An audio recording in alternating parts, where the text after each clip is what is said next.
Good evening and welcome to India Watch. I'm Palki Sharma Upadhyay. On this show, we track the biggest stories from this country, the new government in charge. There are new challenges, new targets. We're tracking all of these things. There's a lot that needs to be discussed. There are new moves to be talked about. In the next 30 minutes, we'll bring you up to speed with what's happening in India. As always, verified updates, unbiased analysis. Let's start with the top story of the day. If there was any doubt that Amit Shah is the undeclared number 2 in Modi 2.0, that has been dispelled. They steered, the Modi-Shah duo, steered the BJP's electoral battles, and now they are at the helm of the government. Amit Shah's rise has been swift and sustained. From his first Lok Sabha membership to being a home minister and now more or less officially the second in command. This is what happened in the last 24 hours. The government has reconstituted 8 cabinet committees. And the only minister who is in all the committees, all 8 of them, is Mr. Amit Shah. Not even the Prime Minister is on all the panels, so that's something that he himself has decided. But compared to his cabinet colleagues, Amit Shah now has an overarching presence across key decision-making bodies of the Government of India.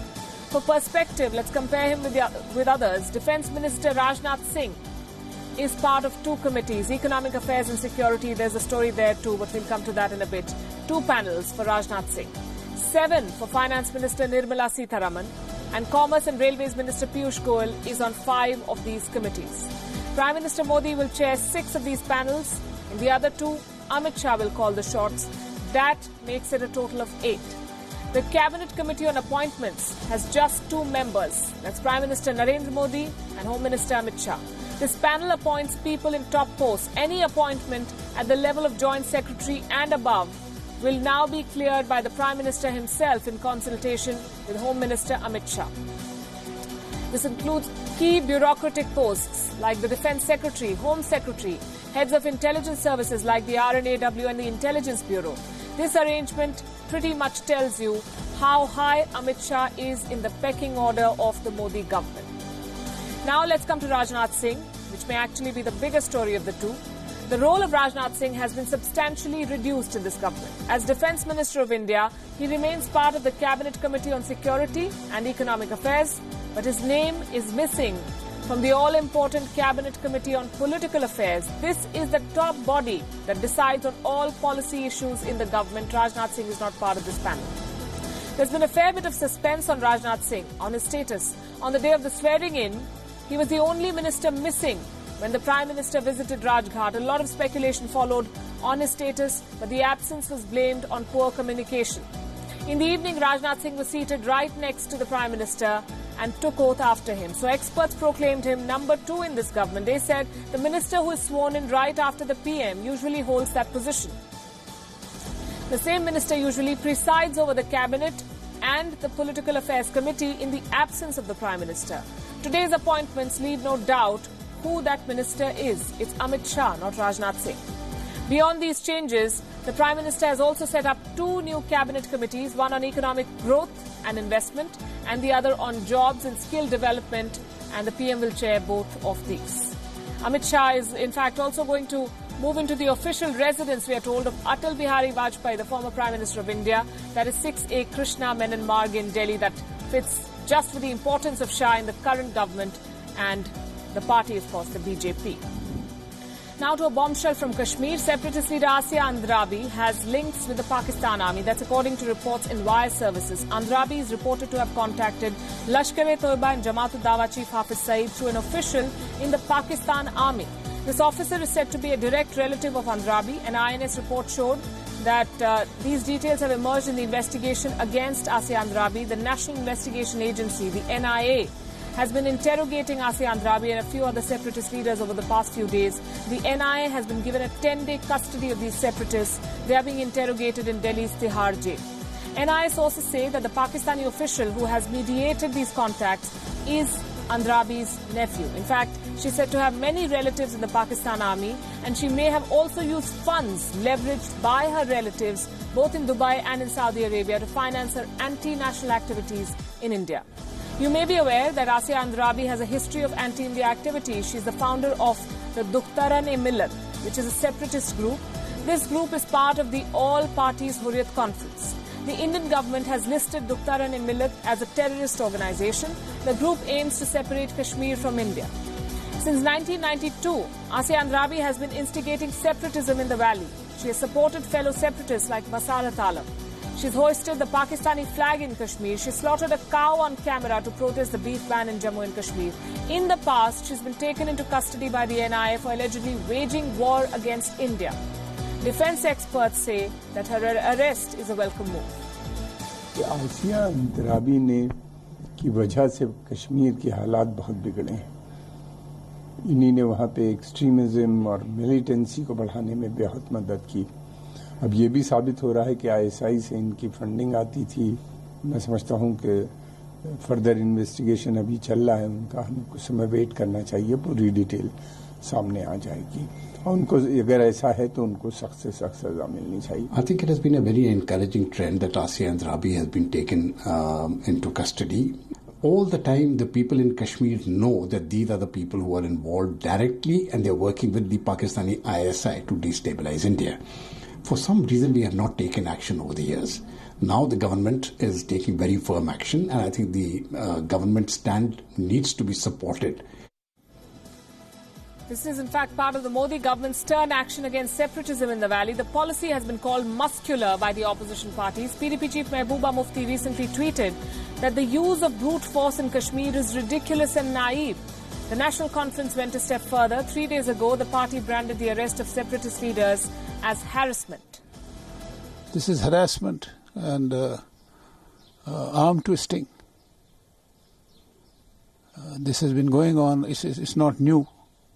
These are elements which are a product of the disturbed conditions in the state, of the political status of the state. Nothing new, says the National Conference, but the case against Asiya Andrabi suggests that she may have been funded by foreigners to sustain her anti-India campaign. Intelligence sources indicate a Lashkar-e-Toiba nexus and a Hawala route to facilitate the flow of funds. The money was then used to sustain the stone pelting against Indian army officials. The reports, if true, are not just shocking. They hint at a deep conspiracy against India and India's sovereignty, one that should be considered a major security threat. And here I want to bring to your notice what the Indian armed forces and the local police face on an everyday basis. This video on your screens has been posted by an officer himself. When the state is polarized to this extent, how can the government take people who sponsor such attacks lightly? How can action against separatists like Asiya Andrabi be termed as harassment? We believe it's important for the government to ensure the participation of Kashmiris to maintain peace in the valley. But that shouldn't mean going soft on those who instigate separatism against India. Asiya Andrabi has sent her own son to study abroad on an Indian passport. But she promoted arson, she supported violence and the shutdown of schools for thousands of other children in the valley. As far as double standards go, Asiya Andrabi beats the regional parties in Jammu and Kashmir by a long shot. External Affairs Minister S. Jaishankar made his first public appearance today. He was the surprise induction in Modi 2.0. This is the first time that people heard him articulate his vision for India's foreign policy. What are his priorities?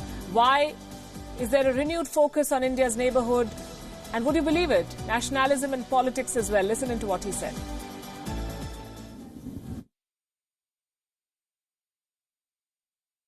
In fact, till a few days ago, I was part of Mr. Nyatya's executive committee to organize this event. And we were discussing that its timing was perfect because it would happen just after the election. And then we'll go and find a minister to come and speak here. So I must confess, I never dreamt that I'd be the minister in question. But nevertheless, it's good to see you all. Just look at the election results. People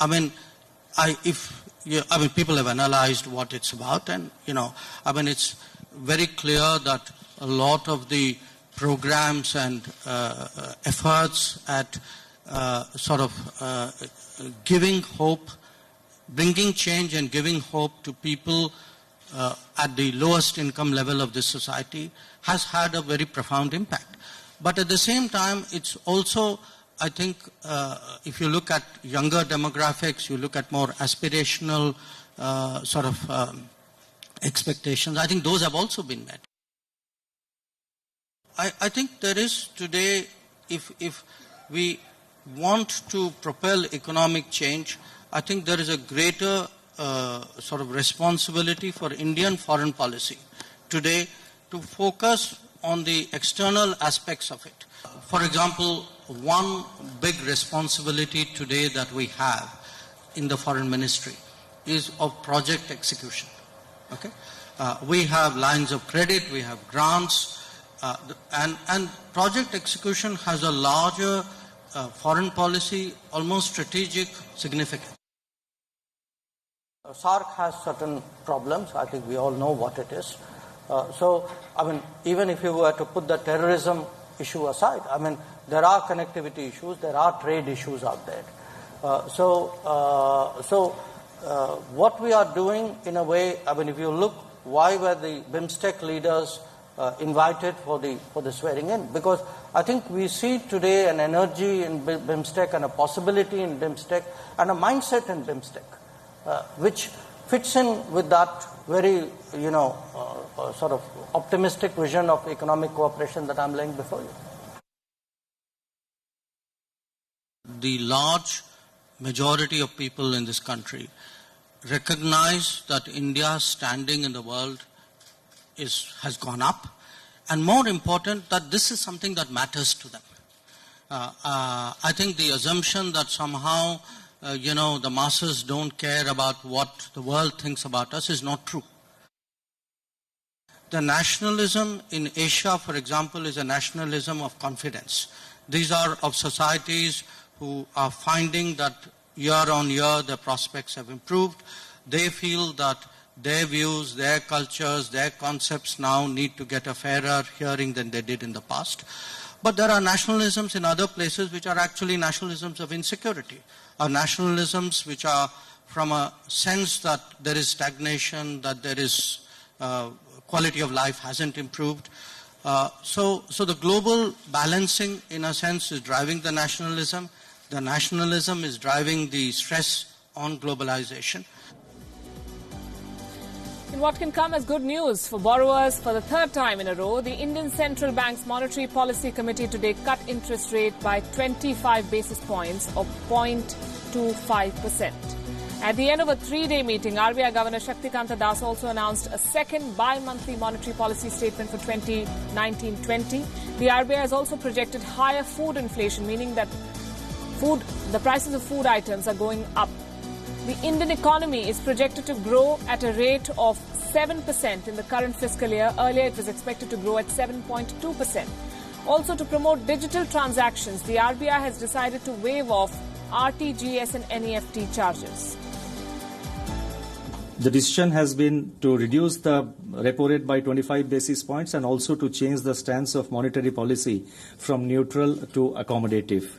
The MPC also revised the projection of GDP growth for 1920 to 7% in the range of 6.4 to 6.7% for H1 and 7.2 to 7.5% for H2 of 2019-20. First, let's tell you what the repo rate is. It is the interest at which the RBI lends money to commercial banks in the country. Every time this rate reduces, the repo rate goes down. It means that other banks can now borrow money from the RBI at a lower interest rate.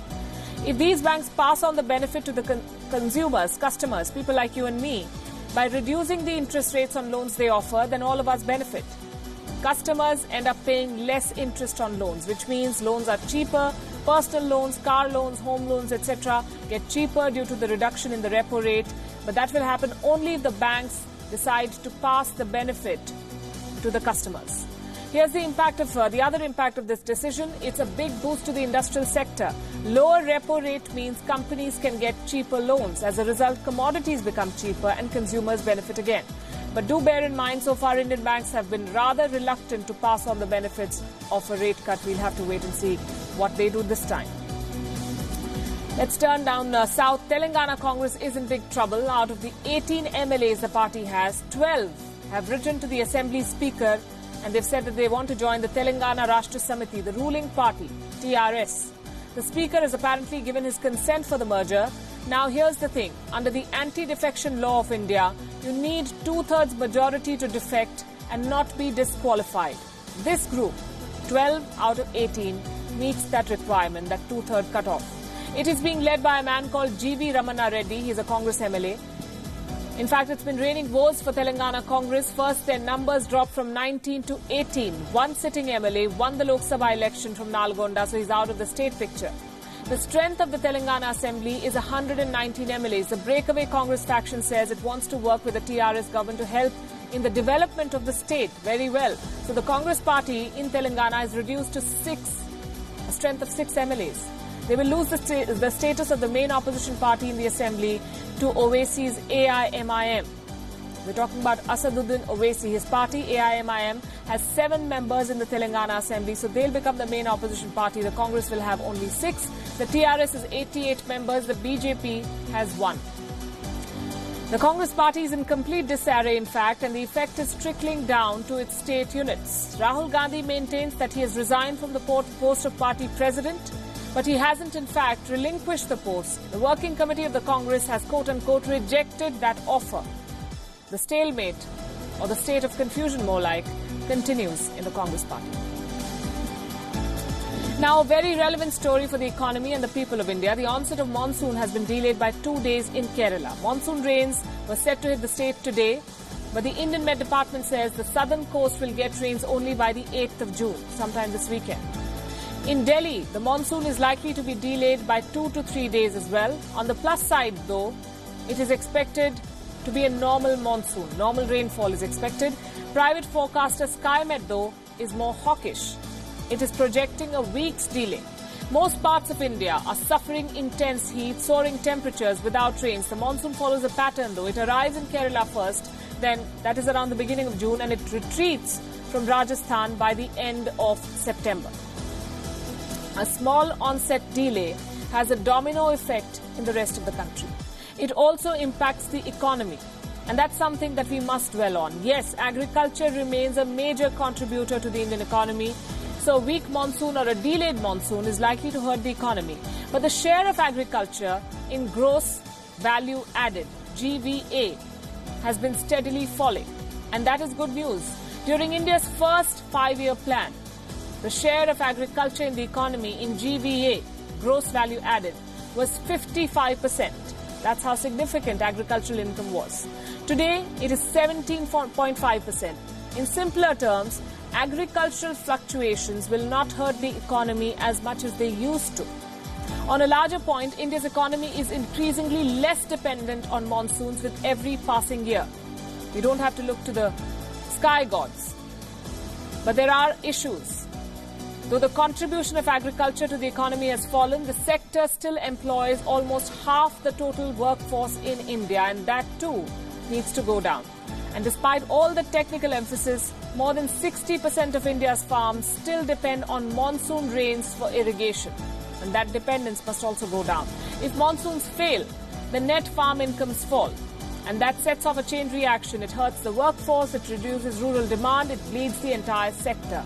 But that is just a historic reading. Several measures are in place now to protect the farming community from the volatility of monsoon rains. Farm productivity in India has been on a rise. In simple words, the approach to produce more crop per drop has boosted income.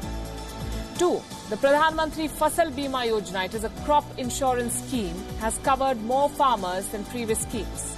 Here, the farm income claims are sent directly to the end beneficiary. It covers natural disasters as well. Plus, I must repeat, this year we expect a normal monsoon, just slightly delayed. So hang in there. We're wrapping up this edition of India Watch. The news continues on WION World is One. Thanks very much for watching.